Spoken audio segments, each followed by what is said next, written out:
The Miyetti Cattle Breeders Association of Nigeria has extended its condolences to the family of Reuben Fasoranti, a foremost Yoruba leader whose daughter was killed in an ambush.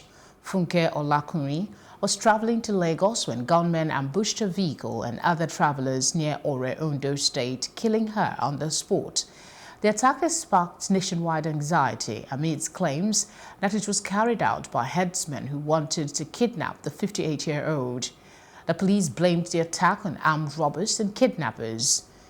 In a telephone interview with Plus TV Africa, Bala Ado, Secretary Fulani Community in Enugu State, said the association recognized the death as a huge loss to the nation and also sympathized with the Fasoranti's family. My condolences to the family of this man over the unfortunate incident that happened with his daughter. It could have been every other person. It could have been me, it could have been you, it could have been any other Nigerian. And of course, to all other families that must have lost their loved ones through these ugly activities of these bandits and robbers and kidnappers, or what you call it. It's unfortunate. And well, actually, the social media, the print media, the electronic media are awash with the stories of the incident that happened that cost the life of this young lady. It's unfortunate, and we have to share with the family at this very trying moment. Yes, there are allegations that it was headsmen, but as it is, it's an allegation. And if it is that it is headsmen, then what I want to understand, people to know, is that I am a full animal. I'm a headsman. People should understand it is not giving it an ethnic coronation that will solve the problem of this country. If at all, among the headsmen that are, we have the robbers, we have the bandits, then they should be called as such. They should be considered as criminals. They should be considered as people that doesn't want peace for this country, but not as giving it a general, interpretation that Fulani or headsmen. Among every 12, they say there is Judah.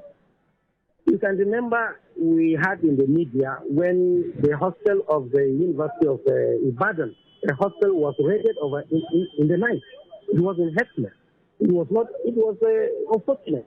The students, the girls were hostel. It was raided, and the girls were messed up. And how do we say this one? Who do we say is responsible? An ethnic coronation?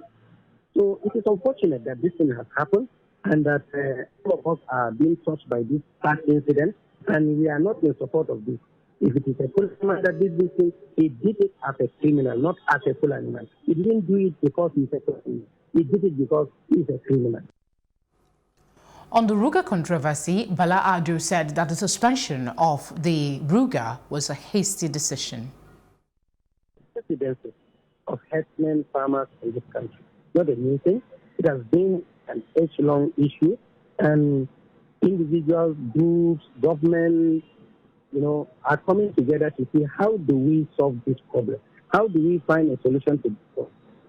So, I think government was coming up with an idea, with a program, that probably if there are rural grazing areas that are mapped out for these headsmen who can now settle in one place, raise their animals, feed their animals, feed their families, I think it would go a long way in reducing the incidences of these clashes.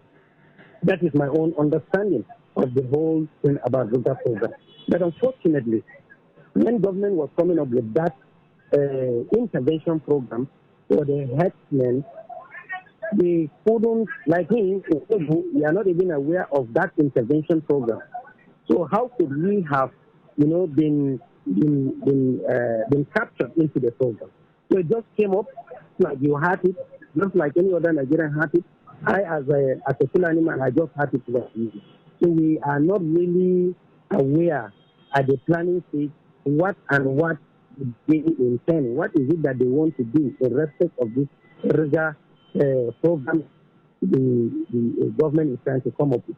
let us at least, in any policy, no matter how good the policy is, no matter how fantastic the policy is, it is good that you involve the stakeholders. Stakeholders here being the herdsmen, the local community, and every other person that is important, the traditional rulers, the traditional institutions, the local councils, let them, their involvement will be so important in order that the policy of that, any policy of government can succeed. But when you just come up, you just pop up with a policy, with a program that you want to do this, and the people you are targeting at, they are not even aware. The communities into which you want to do this thing, they are not even aware. It makes it, it makes communities to rise against each other. Thinking that some people are being, being looked at or being considered as, better or are being favored. It is not like that. So no matter how good a policy is, the best thing to do is to involve all the stakeholders as I have mentioned. Otherwise, the policy, as good as it is at the point of conception. Bala Ado, however, advised the federal government on the way forward.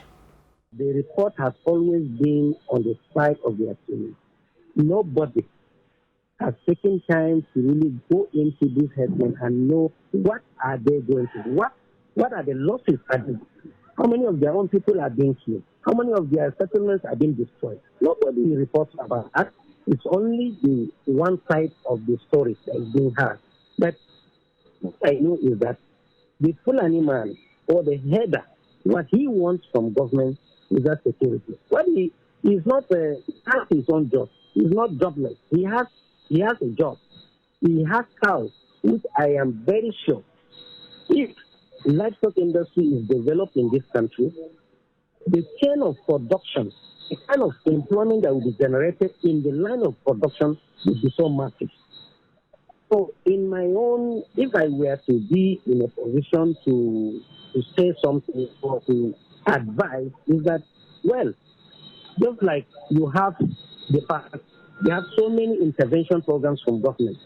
You have the Anchor Borrower Program, it's a fertilizer being supplied to them at subsidized rate, with chemicals, you just name it. These are intervention programs that government is aimed at, boosting the productivity of this farmer.